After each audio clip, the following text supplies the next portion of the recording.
considered the possibility that 3i Atlas is a technological spacecraft and asked what kind of a velocity shift does it need to have in order to reach Earth at a particular date. At first, the word normal did a lot of work. Normal orbit, normal uncertainties, normal behavior for an interstellar object observed at limited resolution.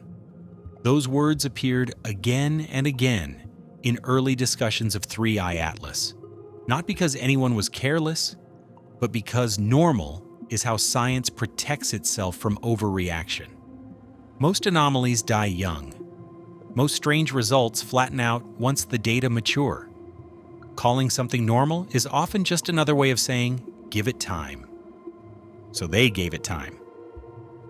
The earliest models of 3i Atlas were deliberately conservative. Standard assumptions, minimal complexity, gravitational forces first, small corrections later if needed. When the initial fits didn't line up perfectly, that wasn't alarming. They rarely do. You tweak parameters, add more data, and the system settles. Except this one didn't. At first, the discrepancies were small enough to ignore. Tiny offsets between predicted and observed positions. Slight mismatches in brightness evolution.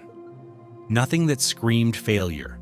Nothing that couldn't be brushed aside as noise, resolution limits, or the price of observing a fast-moving object from far away. Normal, they said, within expectations. But models aren't judged by how well they excuse themselves. They're judged by how well they improve. And the 3i Atlas models didn't. As observation arcs lengthened, the expectation was convergence. More data should mean tighter fits. Instead, each update forced new adjustments. Parameters that worked 1 week stopped working the next. Solutions that looked stable began drifting. Still, no panic. This happens sometimes, especially with unusual geometries or incomplete information. The response was procedural. Refine the model. Additional forces were introduced, radiation pressure, rotational effects, weak non-gravitational accelerations. Each addition improved one part of the fit and degraded another. It was like pressing down on a bulge in a mattress, fix one spot, and another pops up elsewhere. That's when the language started to shift. Quietly at first. Marginally inconsistent. Model-dependent. Sensitive to assumptions. Those phrases don't appear when something is normal. They appear when a model is being kept alive by effort rather than performance. The central problem wasn't that the model failed catastrophically. It almost worked. That's what made it dangerous. Almost working allows ambiguity to linger. It delays decisive action. It keeps everyone just comfortable enough to postpone hard questions. Until those questions pile up. One of the first cracks came from time dependence. The model assumed that whatever forces were acting on 3i Atlas were either constant or smoothly varying. That's a reasonable assumption. Nature usually prefers continuity. Instead, the object's behavior appeared to change character over time. Not randomly, but not predictably either. The same parameters couldn't explain early motion and later motion simultaneously. Yet, that's not supposed to happen unless something physical about the object is changing, or unless the model is missing a key variable. Again, normal was deployed. Perhaps surface properties were evolving. Perhaps activity turned on and off subtly. Perhaps rotation exposed different regions. All plausible, all justifiable, all insufficient. Because each of those explanations required fine-tuning. Too much fine-tuning. The kind that makes a model fragile.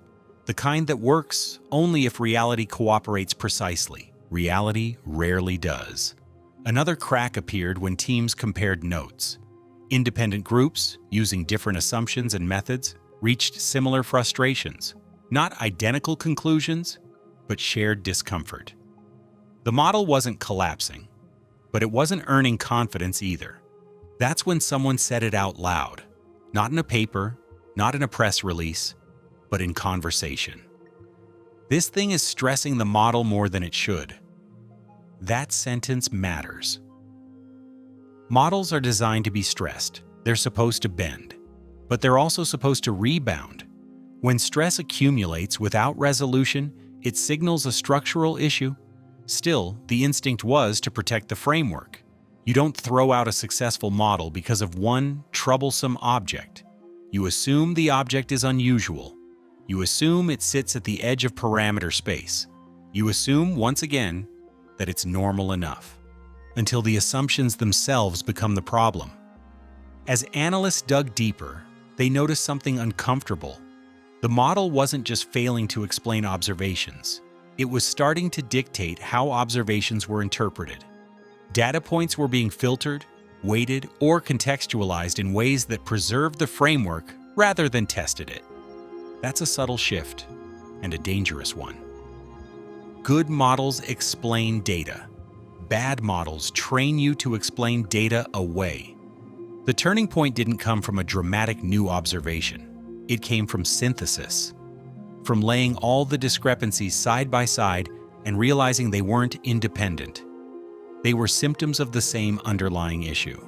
The model assumed simplicity where there wasn't any. Not wild complexity, not chaos. Just enough structure, changing forces, coupled behaviors, time-dependent effects, that the simplified framework couldn't capture it without breaking coherence. That's when normal stopped being defensible. Because if an object repeatedly violates expectations across multiple dimensions, trajectory, acceleration, brightness behavior, model stability, then either the object is pathological or the expectations are incomplete. And betting on pathology over theory revision only works for so long. The phrase model breakdown sounds dramatic, but this wasn't a collapse. No equations were invalidated. No laws were overturned. What broke was confidence. Confidence that the standard modeling approach was sufficient. Confidence that adding small corrections would eventually close the gap. It didn't.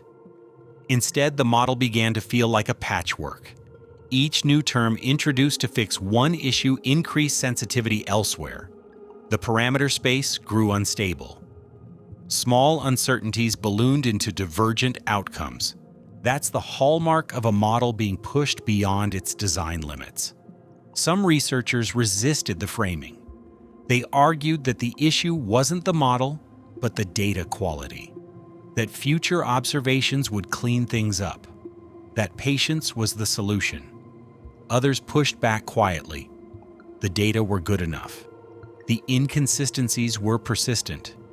Waiting longer wasn't fixing anything. What made the situation especially uncomfortable was precedent. Earlier interstellar objects had already hinted at similar tensions. Those hints had been treated as exceptions. Now, with 3I Atlas, the pattern was harder to dismiss. 1 exception is noise, 2 are coincidence. 3 suggests structure. No one wanted to say that last part too loudly. Publicly, the messaging stayed restrained. Words like challenge, open question, and active area of research did the diplomatic work. Internally, though, the recognition settled in. The standard model wasn't wrong, but it wasn't enough. That's a harder conclusion than outright failure. A wrong model can be replaced. An insufficient model forces you to decide how much complexity you're willing to admit. It forces trade-offs between elegance and accuracy. It raises questions about how many hidden assumptions have been quietly propping things up. 3I Atlas exposed those assumptions. It showed that treating interstellar objects as scaled versions of familiar solar system bodies might be an oversimplification. That assuming steady forces might be convenient rather than correct. That behavior shaped by unknown formation environments may not map cleanly onto local expectations. In other words, what was called normal may have been normal only because the models had never been tested this way before. By the time 3I Atlas began to fade from practical observation, no official declaration had been made. No paper announced a broken model. No framework was ceremonially retired. But something had shifted. Researchers became more cautious about declaring future objects well explained, more open to hybrid modeling approaches, more aware of how quickly normal can turn into complacent. That's the real impact. 3I Atlas didn't overthrow astronomy's models. It didn't demand new physics. It did something quieter and more unsettling. It showed that a system can function, produce results, and still be missing something essential. They said it was normal, because that was the safest thing to say. Then 3I Atlas kept refusing to behave normally. And eventually, the model, not the object, was the thing that started to look out of place.